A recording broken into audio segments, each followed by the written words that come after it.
যখন আল্লাহ পাক কাউকে ভালোবাসেন তখন জিবরাইল আলাইহিস সালামকে ডেকে নিয়ে আসেন। ডেকে নিয়ে এসে বলেন যে পৃথিবীতে অমুকের পুত্র অমুক, তাকে আমি ভালোবাসি, হে জিবরাইল তুমিও তাকে ভালোবাসো। এরপর জিবরাইল আলাইহিস সালাম তাকে ভালোবাসতে থাকেন এবং অন্যান্য মালায়েকাদেরকে ডেকে জিবরাইল আলাইহিস সালাম বলেন, আল্লাহ অমুককে ভালোবাসেন, আমিও তাকে ভালোবাসি, তোমরা সবাই তাকে ভালোবাসো।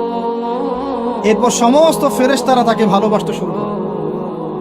এরপর ফেরেশতা মণ্ডলী পৃথিবীতে আসেন, এসে দুনিয়াবাসীকে উদ্দেশ্য করে বলেন যে অমুকের পুত্র অমুককে আল্লাহ ভালোবাসেন, জিবরাইল ভালোবাসে, আমরা ভালোবাসি, তোমরা সবাই তাকে ভালোবাসো।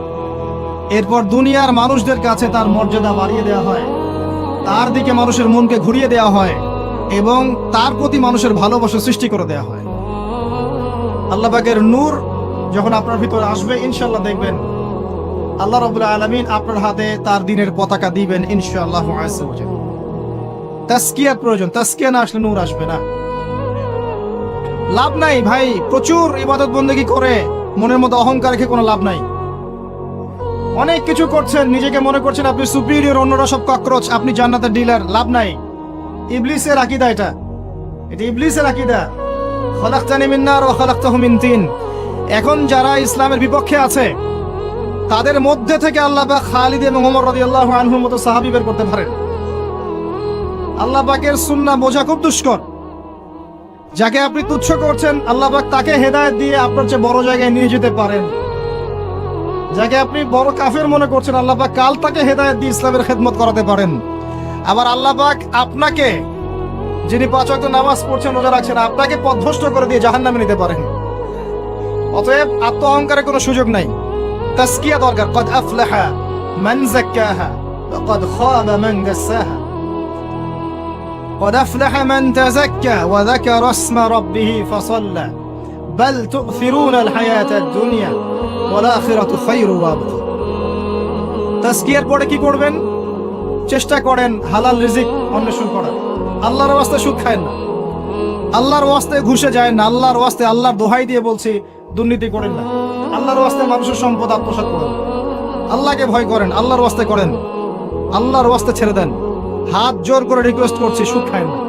নিজের মায়ের সাথে জেনার মতো অপরাধ, নিজের মায়ের সাথে জেনার মতো অপরাধ, এটা আমার কথা নয়, এটা মুহাম্মদ সাল্লাল্লাহু আলাইহি ওয়াসাল্লামের কথা। যাকে কবরে আপনাকে দেখানো হবে, যিনি আপনার জন্য সুপারিশ করবেন কাল কিয়ামতের মাঠে, যিনি আপনার জন্য হাউজে কাউসারের পানি নিয়ে দাঁড়িয়ে থাকবেন, আপনার উসওয়াতুল হাসানা, সেই মুহাম্মদ সাল্লাল্লাহু আলাইহি ওয়াসাল্লামের কথা সুদ খেও না। এর সর্বনিম্ন পাপ নিজের মাকে বিয়ে করা, নিজের মায়ের সাথে জেনা করা। কেউ যদি এই সমাজে নিজের মায়ের সাথে জেনা করে থাকে, কালকে সকালে রাস্তায় বের হয়, আপনি চাইবেন তাকে রজম করে মেরে ফেলতে, চাইবেন না? এই কাজ দিব্যি আমরা করছি। সর্বোচ্চ পাপ সুদের, আল্লাহ এবং তার রাসূলের সাথে যুদ্ধ করা। অনেক দিন আয়াতটা বলেছি, আবারও বলছি শোনেন, কি কারণ কিছু মানুষের কানে ঢুকতেই চায় না কথা। আল্লাহ পাক বলেছেন, ইয়া আইয়ুহাল্লাযীনা আমানু, হে মুমিনগণ, ইত্তাকুল্লাহ, আল্লাহকে ভয় করো, ওয়া যারু মা বাকিয়া মিনার রিবা, সুদের অবশিষ্ট অংশগুলো ছেড়ে দাও, ইন কুনতুম মুমিনিন, যদি প্রকৃতপক্ষে মুমিন হয়ে থাকে, ওয়া ইল্লাম তাফআলু, যদি তোমরা এই কাজ না করো।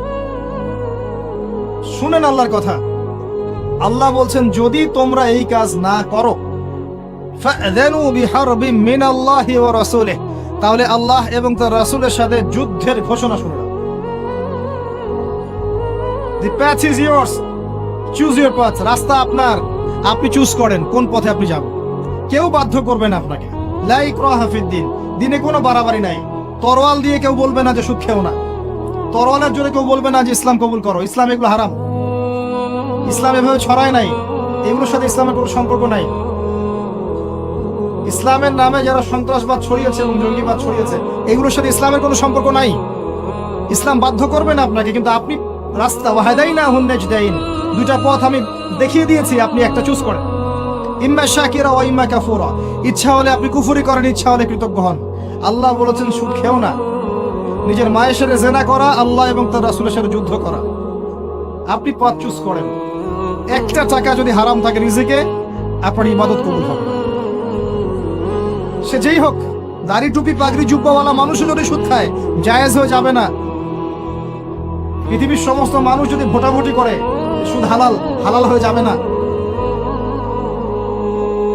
পরিবারের হালাল রিজিকের ব্যবস্থা করেন।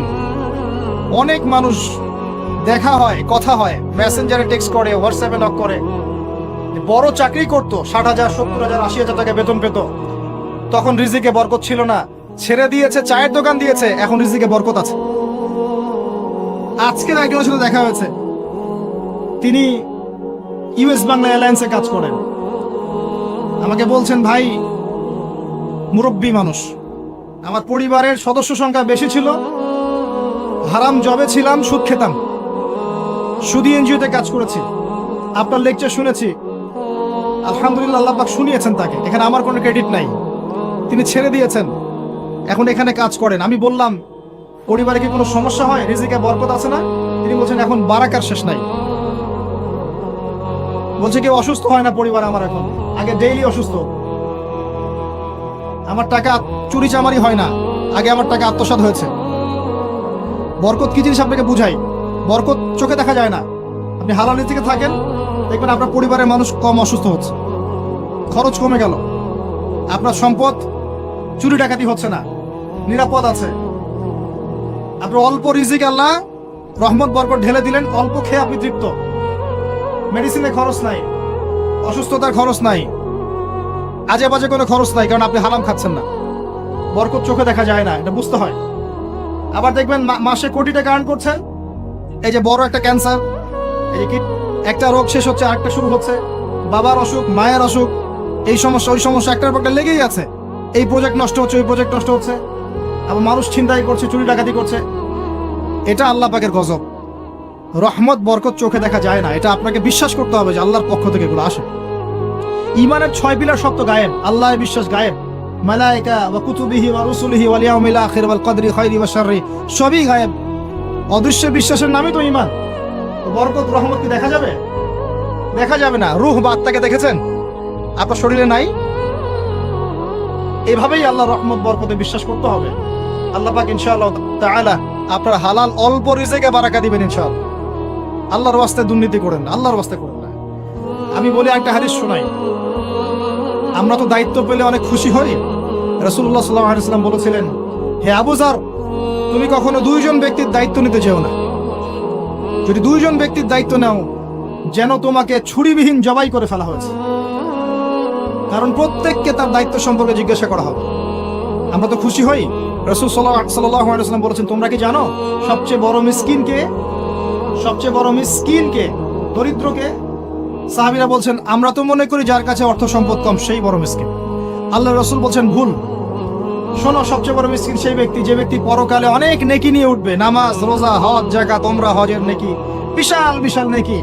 এরপরে সে দেখবে সামনে মানুষ দাঁড়িয়ে আছে, কারো গীবত করেছে, কাউকে তহমত দিয়েছে, কাউকে অপবাদ দিয়েছে, কারো টাকা চুরি করেছে, কাউকে অন্যায়ভাবে জুলুম করেছে, কাউকে পিটিয়েছে, কারো সম্পদ লুট করেছে ইত্যাদি। তখন আল্লাহ পাক বলবেন, শোধ করে দাও। কিভাবে শোধ করা হবে? ফেরেশতারা জিজ্ঞাসা করবেন, আল্লাহর পক্ষ থেকে হুকুম আসবে, এই ব্যক্তির নেকিগুলোকে ওদের আমল নামে কনভার্ট করো, শেয়ার ইট পাস করে দাও। ওটা আরো বড় টেকনোলজি হবে ইনশাআল্লাহ। বলার সাথে সাথেই আপনার নেকি আমার নেকি দেখা যাবে চলে গেছে, নাউজুবিল্লাহ। এবার সব নেকি শেষ। এবার কি হবে? অর্ডার আসবে, তাদের গুনাহগুলোকে এই ব্যক্তির আমল নামে চাপিয়ে দেওয়া হবে। এরপর আল্লাহ পাক বলবেন, ইকরা কিতাবাক, পড়ো তোমার কিতাব, ওয়া কাফা বিনাফসিকা আল-ইয়াওমা আলাইকা হাসিবা, আজকে তুমি তোমার হিসাব নেওয়ার জন্য যথেষ্ট। এই কিতাব আর ডান হাতে আসবে না, ঘুরে আসবে। ওয়া আম্মা মান উতিয়া কিতাবাহু বিশিমালিহি ফাসাউফা ইয়াদউ সুবুরা, তখন সে মউতকে ডাকতে থাকবে, মউতকে ডাকতে থাকবে, হায় আজকে আমার একটা মৃত্যু দিয়ে কাজ হবে না, 1000টা মউত আমার দরকার। সুবহানাল্লাহ, ইন্না লিল্লাহি ওয়া ইন্না ইলাইহি রাজিউন। এই হচ্ছে তাদের পরিণতি যারা অন্যের সম্পদ আত্মসাৎ করে খাবে। আল্লাহ পাক আমাদেরকে বোঝার তৌফিক দান করুন, এবং মানুষের সাথে জড়িত হক যাদের থাকবে, আল্লাহ পাক যেন আমাদেরকে মানুষের সাথে জড়িত কোনো হক না রাখেন, পবিত্র অবস্থায় দুনিয়া থেকে নেন, আল্লাহুম্মা আমিন। কারণ দুনিয়াতে যা যার হক তাকে তাকে দিয়ে দেন। ভাই আমি একটা কথা বলেছি, কথাটা ভাইরাল হয়েছে অনেক। মানুষ মানুষের অবস্থানকেই ভালোবাসে, মানুষ কখনোই মানুষের অন্তঃসত্ত্বাকে ভালোবাসে না। অবস্থান আপনার ভালো, আপনার পিছনে মানুষের অভাব থাকবে না।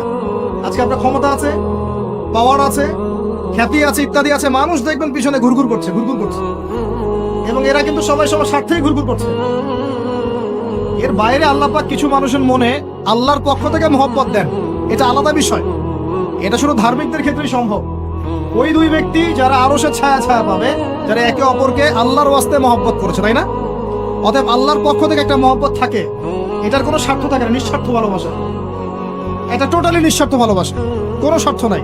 কিন্তু দুনিয়ার ভালোবাসা স্বার্থপর। অবস্থানকে আপনাকে মূল্যায়ন করা হবে। আপন শুধু আল্লাহ পাক আপনার। আল্লাহর জন্য যার যার হক তাকে তাকে দিয়ে দেন, নিজের হক আল্লাহর কাছে চেয়ে দেন, আপনি সুখে থাকবেন ইনশাআল্লাহ। এর চেয়ে কোনো ফিলোসফি নাই দুনিয়াতে সুখে থাকা। আপনি মানুষকে সন্তুষ্ট করতে পারবেন না, পরিবার, বাবা মা, ছেলে মেয়ে, বউ বাচ্চা, কাউকে সন্তুষ্ট করতে পারবেন না। 100% আপনি কাউকে সন্তুষ্ট করতে পারবেন না। সারা জীবন করে যাবেন, আপনার বিরুদ্ধে অভিযোগ থেকেই যাবে।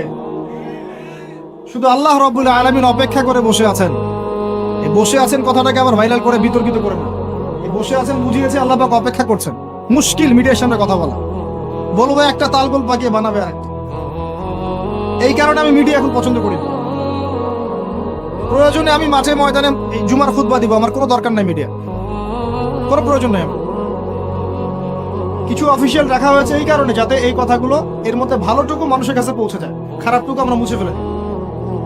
ভালো, আমার খারাপের দরকার নাই। আর এইগুলো করে করে মানুষের ক্ষতি করেছি আমরা অনেক। দিন দিন আলেম ওলামাদের সংখ্যা এই বাংলার মাটি থেকে কমে গেছে।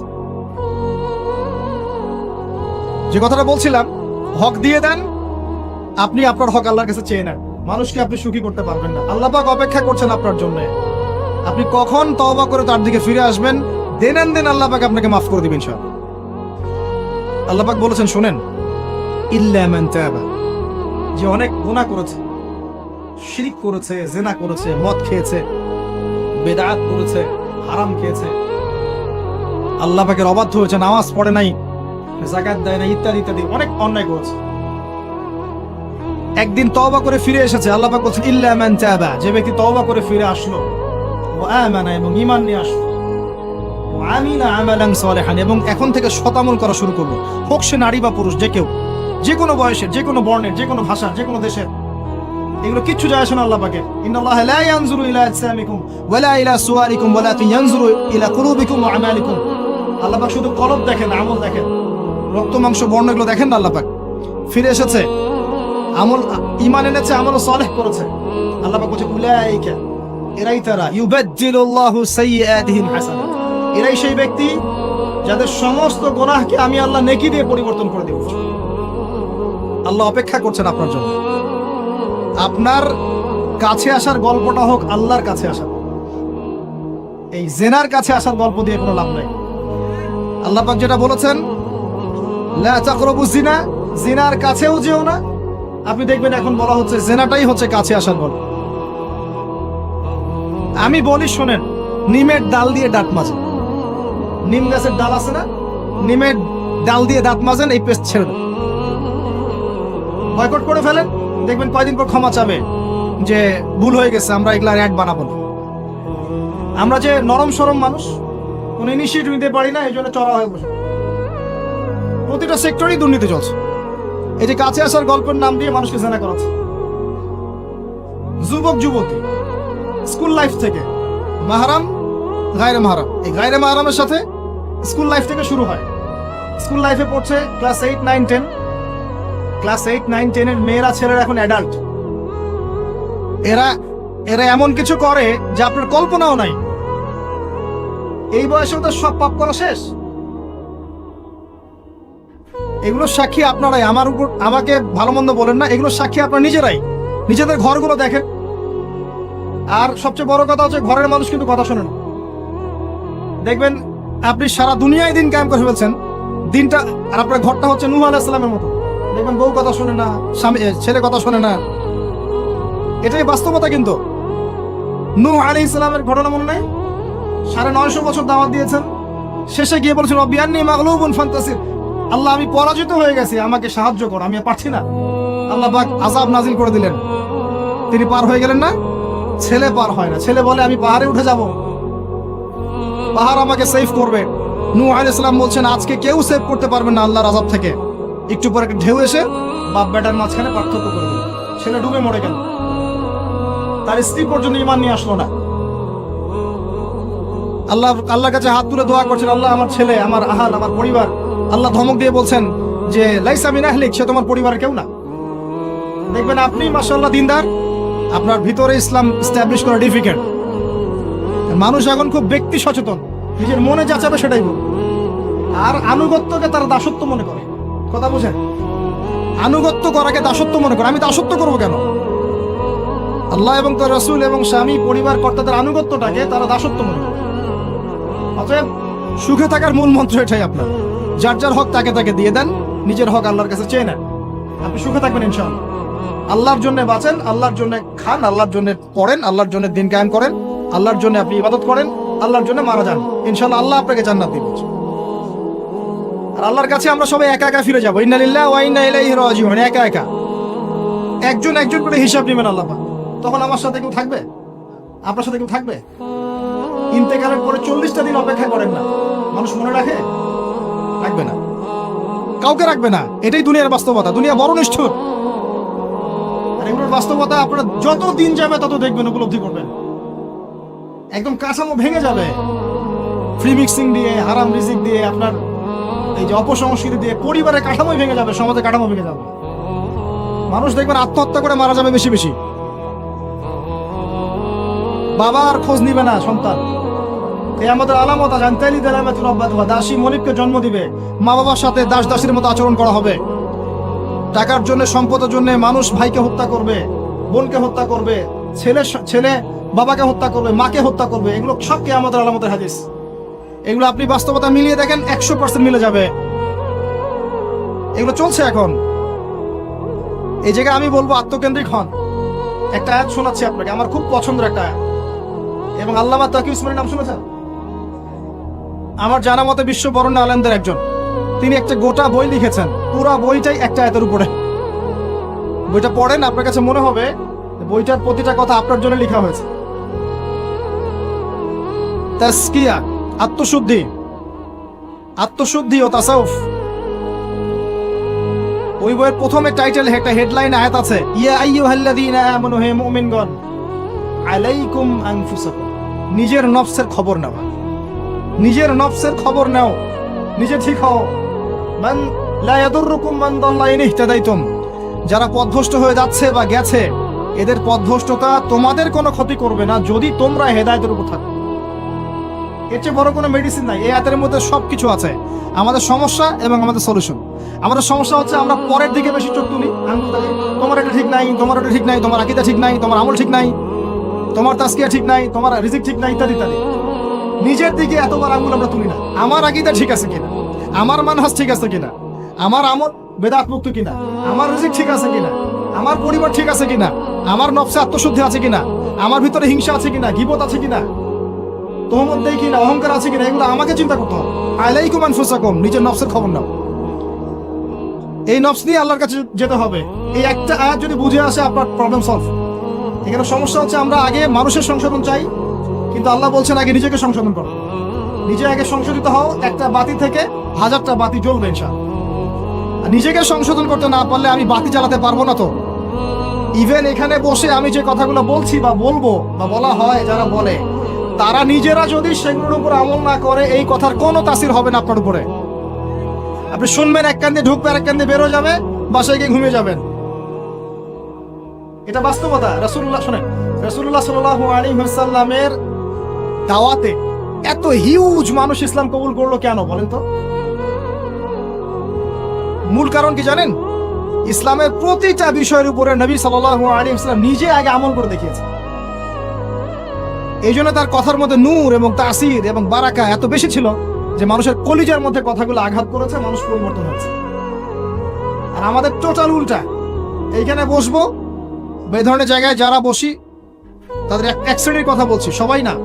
এখানে অনেক মানুষ আছেন যারা আল্লাহওয়ালা এবং যারা বেশি ভাইরাল না, যারা তো সেলিব্রিটি না, রাতের বেলা তাহাজ্জুদ পড়ছেন, দেখেন কোন মাদ্রাসায় খেদমত করছেন, এমন কিছু করছেন যাদেরকে কেউ চেনে না আল্লাহ ছাড়া, তারা আল্লাহর কাছে সেলিব্রিটি। এখানে টোটালি উল্টা, আমরা বলি যেটা সেটা নিজেরা করি না, আর সেটা করি যা বলি না। আমি আপনাদেরকে বলি, আমি যা জানি তার 30-40% আমি আপনাদেরকে বলতে পারি না, ভয়ে বলি না। আর আমি যা বলি তার 100%-এর মনে হয় 50-60-70% আমি করতে পারি না। নিজেদেরকে নিয়ে শঙ্কিত আমরা যে কি হবে।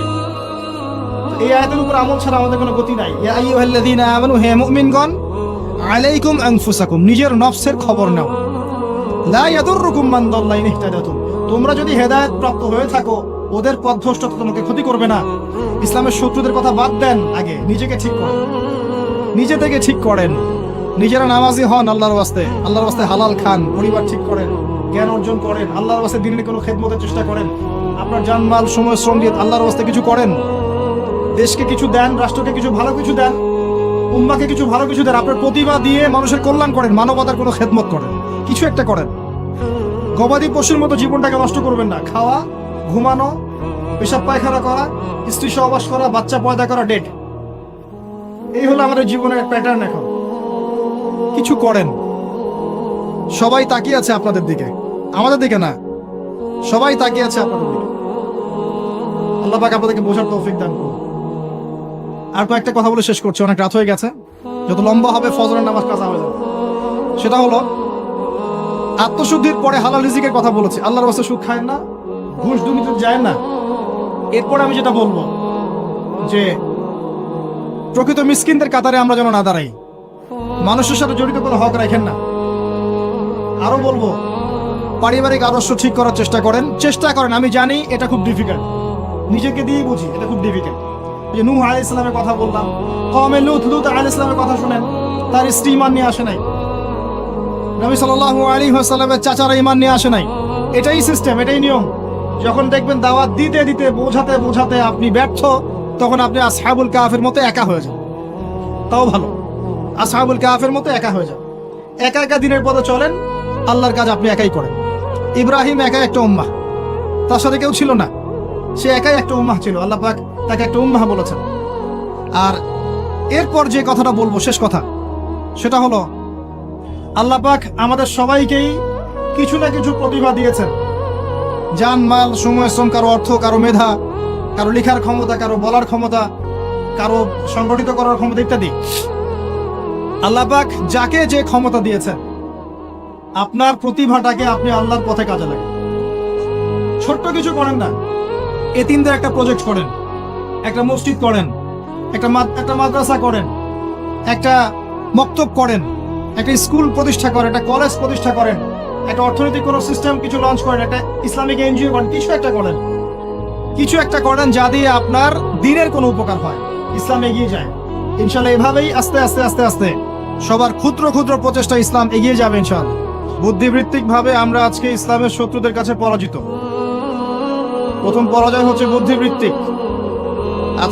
আজকের দিনে বাংলাদেশের মাটিতে যদি কেউ মুসলিম থেকে খ্রিস্টান হয়ে থাকে, আপনি কি খবর পেয়েছেন? তারা কি ফেসবুকে এসে লাইভ করেছে, পিকচার তুলে দেখিয়েছে যে আজকে আমি একজনকে খ্রিস্টান বানালাম, আজকে একজনকে কাদিয়ানি বানালাম? দেখিয়েছে? দেখায় নাই। কিন্তু আমরা পান থেকে চুন খসলেই সবাইকে দেখানোর জন্য বেশি ব্যস্ত হয়ে যায়, আর এগুলোতেই আমাদের বিপদ ডেকে নিয়ে আসে। এত বেশি আবেগ ভালো না, ভালোবাসা ভালো জিনিস, অতিরিক্ত আবেগ ভালো না। আল্লাহ পাক আমাদেরকে বাস্তবতা বোঝার তৌফিক দান করুন। বাস্তবতা আমি আপনাকে দেখাচ্ছি। বাস্তবতা হচ্ছে এই যে বাংলাদেশের 90% মুসলিম, দেখবেন তার মধ্যে 90% 5 ওয়াক্ত নামাজ পড়ে না।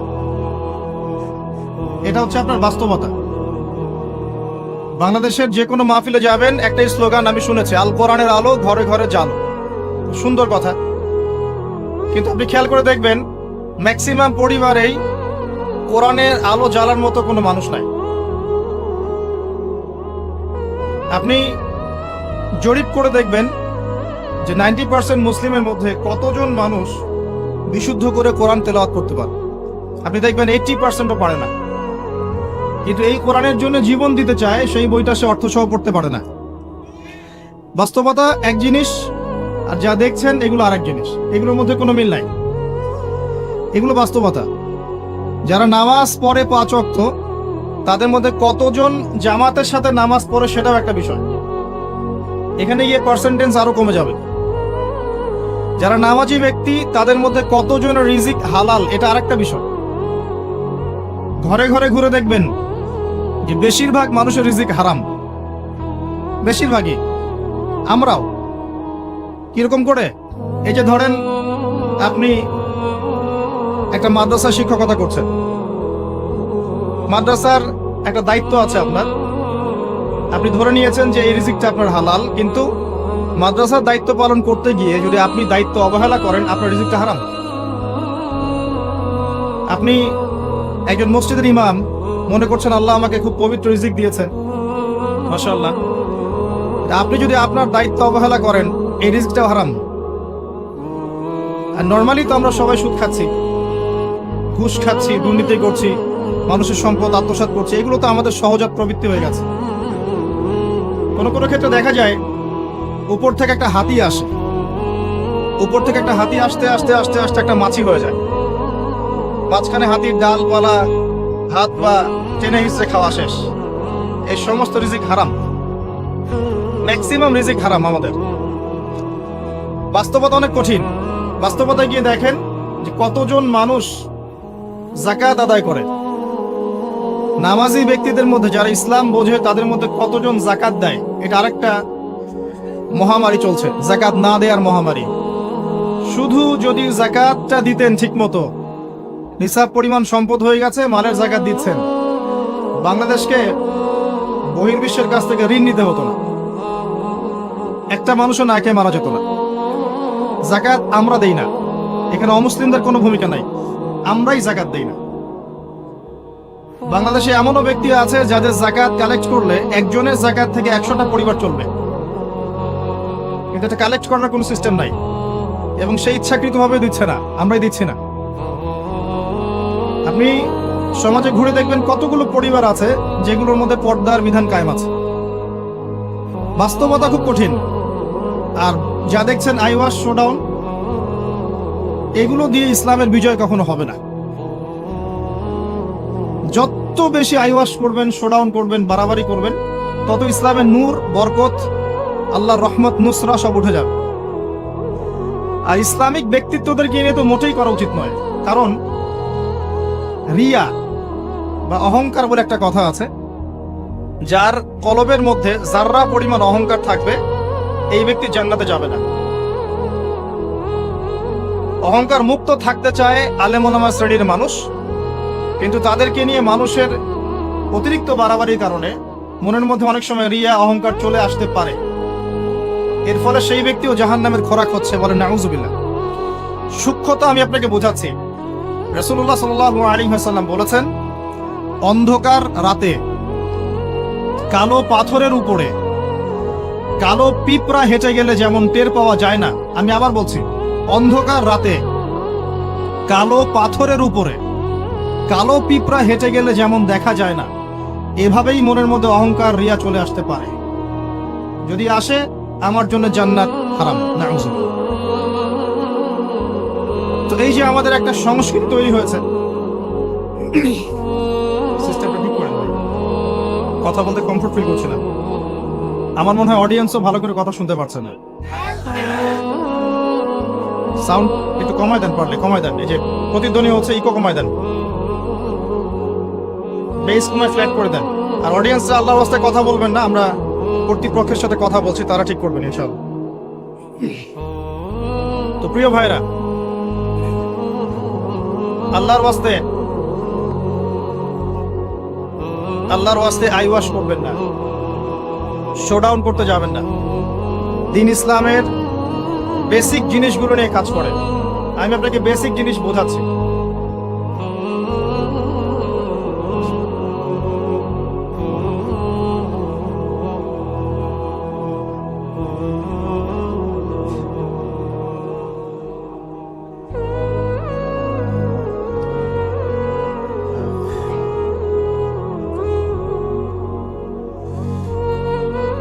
বেসিক হচ্ছে 5 ওয়াক্ত নামাজ।